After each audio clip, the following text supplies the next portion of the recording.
The term Dark Ages is usually used to define Europe after the 5th century fall of the Roman Empire. Due to the upheaval of the era, historical records are scarce. However, there are several people from this era who made their mark on the history books. Today we'll be discussing one of the most famous, William the Conqueror. In order to understand his importance, let's take a look at the topsy-turvy political structure of the Dark Ages. The political structure of the Dark Ages is known as manorialism.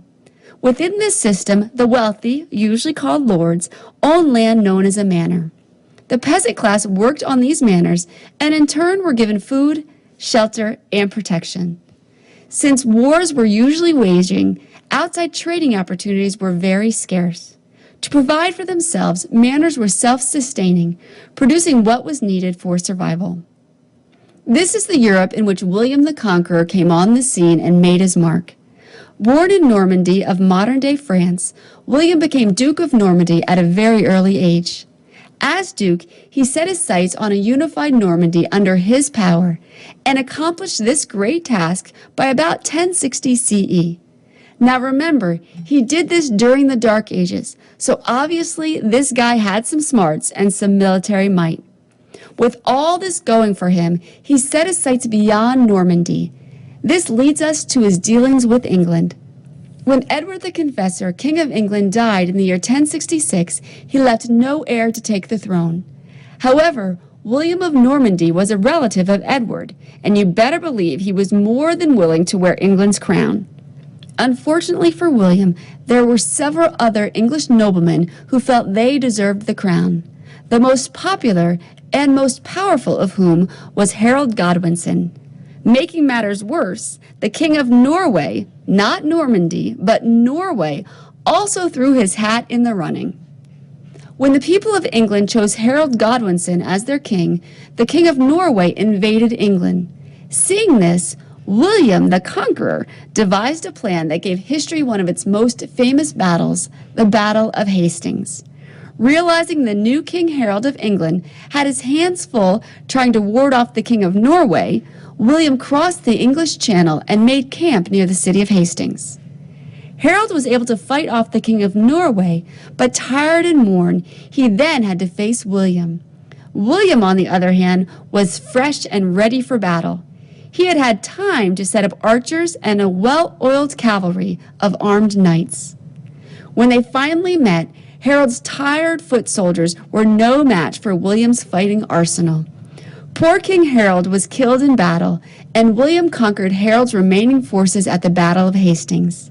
He was crowned King of England on December 25th, 1066. Perhaps in one of the most famous pieces of art from the era, the Battle of Hastings was captured by William's wife and her royal ladies in what has become known as the Bayeux Tapestry. In this famous work, they wove dozens of scenes depicting William's victory at the Battle of Hastings. Taking a decade to complete, the artful tapestry became a massive, and by massive, I mean approximately 20 inches high and about 230 some feet long, narrative of the famous battle. These women gave all of history an artful record of one of the most famous men and battles of European history. Unfortunately for William and England, his rule didn't knit together as nicely as the tapestry.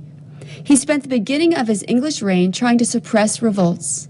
The revolts were so numerous, he ordered what has come to be known as the Harrying of the North, in which he ordered the burning of farms, killing of livestock, and murder of many across the English countryside. It's estimated this action saw the deaths of over 100,000 people. Adding to this atrocity, William also ordered a census of sorts that included all of England. This census recorded all the landholding of England, who owned what land, what they owned on the land, what livestock lived on the land, and even the equipment owned was recorded. All of this was then compiled in what is known as the Doomsday Book. Ironically, the man who gained so much in war actually lost his life on the battlefield. William the Conqueror died in 1087 while waging war in northern France. With this, his eldest son became Duke of Normandy, and his second son, also William, became King of England. After the 5th century fall of the Roman Empire, Europe descended into chaos. Facing Germanic invasions from the north, local lords warring for power, and even kings trying but failing to establish strong empires, the cultural and political lights went out, and Europe entered the Dark Ages.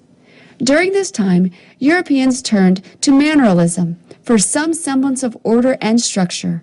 Within this system, wealthy lords owned manors, and the peasant class worked these manors in turn for food, shelter, and protection. Amidst this chaos, William the Conqueror became Duke of Normandy. Then he set his sights on the English crown.